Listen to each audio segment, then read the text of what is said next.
지금 얼마냐는 물어보지 않네요. 가끔씩은 이제 신입사원 교육인데 옛날 팀장 거 가져와가지고 팀장이라는 말이 그대로 들어가 있게 보내는 경우도 잦은 상호작용을 할수록 더 좋은 교육이 될 가능성이 커진다. 사실 이제 강의를 만들고 실행하는 것은 표면적으로 보자면 굉장히 단순한 일처럼 보여서 제가 이제 어떤 책을 읽어보니까 강의를 하는 법에 관한 책인데 뭐라고 나와 있냐면 물 흐르듯이 스피치를 잘 하고 연기하듯이 연출을 하고 이런 내용들이 주로 담겨 있어요. 그러니까 일종의 프레젠테이션이나 스피치나 좀 나아가면 뭐 연출. 그래서 한때는 시나리오를 잘 구성해서 강의를 잘 하면 된다 해서 원고를 써서 강의를 하는 강연가들도 굉장히 많았습니다. 그것이 영 잘못됐다라고 말하기보다는 이제 본질에서 보자면 상당히 좀 벗어나 있는 그런 얘기죠. 그래서 예를 들어서 강사님들한테 강사님 조직 소통 강의해 주세요 라고 연락을 했어요. 그러면 여러분들은 어떤 내용을 강의하시겠습니까? 어떤 걸 물어보시겠어요, 그러면? 뭐 때문에 왜 하는 것인가? 목적은 무엇인가? 뭘 물어보시겠습니까? 학습자에 대해서 물어보고 지금 얼마냐는 물어보지 않네요. 강사료가 얼마냐? 크게 교육은 이제 요리로 비유한다면 두 가지죠. 적합한 재료, 그것을 조리하는 것.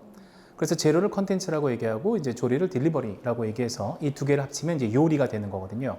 그래서 교수 설계하는 것은 이제 컨텐츠를 만드는 것이고 이것을 잘 전달하는 것은 교수법의 영역입니다. 이 두 개는 다른 거죠. 근데 가끔 교수법 중에서도 파워포인트나 그 안에 슬라이드 구성 그리고 관련된 툴을 어떻게 할 것인가에 더 많은 시간을 할애하는 분이 있어요. 그건 일종의 플레이팅에 관한 부분이거든요.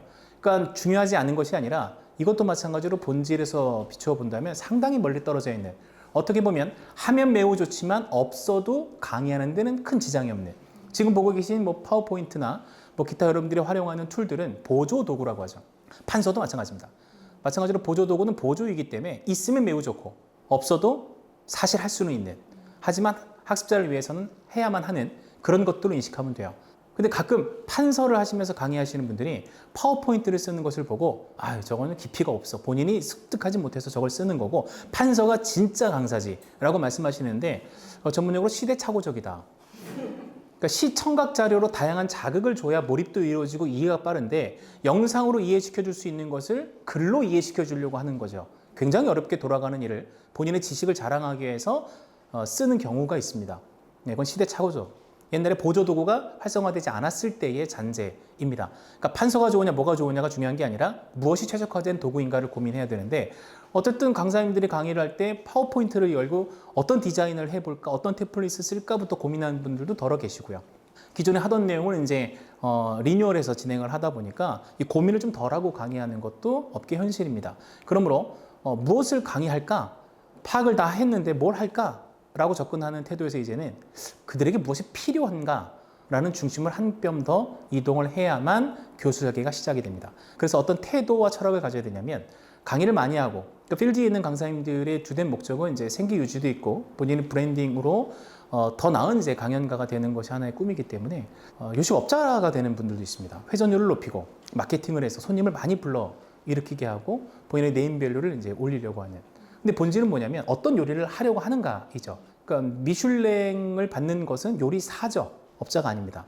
그러니까 업자가 나쁘냐 이런 얘기가 아니라 어디를 지향하는 것이 교수 설계에 도움이 되는가를 말씀드리는 겁니다. 그러므로 본인이 제 강의는 이렇습니다 라고 맡김차림하는 오마카세 같은 것이 아니라 주문자 생산 방식의 강의를 해야만 같은 대상의 같은 주제라도 다 다른 강의를 할 수가 있습니다. 그래서 이것을 우리가 뭐라고 하냐면 첫 번째 요구 분석이라고 하죠. 무엇을 요구하는가. 그래서 이제 노일즈 같은 경우는 요구는 이익을 제공하는 것이라고 했어요. 그래서 그 조직이나 개인이 어느 수준에 도달해야 되는가. 그러면 지금 현재는 어떠한가. 이 간극을 메꾸기 위한 갭은 무엇인가. 그래서 그걸 갭 분석이라고도 하죠. 그러니까 문제 해결 프로세스하고 동일하죠. 전 그래서 개인적으로 교육을 문제 해결이라고 얘기를 합니다. 그러니까 조직이 가진 문제를 해결하는 방향 중에, 방법 중에 한 가지가 교육적 솔루션이고요. 한 가지가 비교육적 솔루션입니다.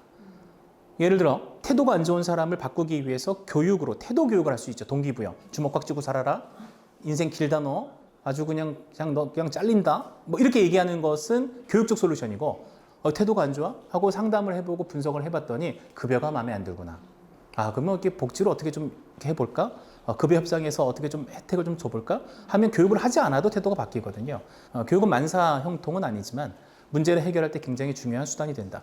그래서 분석을 할 때 가장 중요한 게 요구 분석. 요구 분석은 세 가지 갈래가 있는데 이게 업무냐, 이게 변화냐, 이게 관습이냐입니다.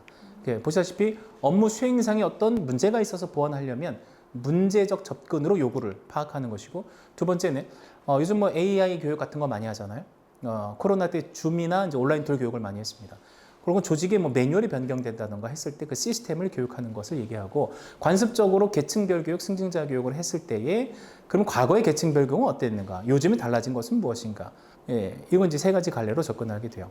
그 다음에 해야 되는 게 그 학습자는 어떠한가? 어떤 수준인가? 선학습 수준이 어떠한가? 출발점 기능이 어떠한가를 이제 알아보는 거고, 우리가 실제 강의와 물리적 환경은 또 어떠한가? 하다못해 빔 위치가 어떠한가, 좌석 배치가 어떠한가, 그룹핑이 가능한가, 출입문이 어디에 있는가, 빔 프로젝트나 화이트보드가 준비되어 있는가, 기타 등등을 파악했을 때 비로소 디자인, 설계에 들어가요. 그래서 분석이 끝나면 그걸 토대로 설계를 하죠.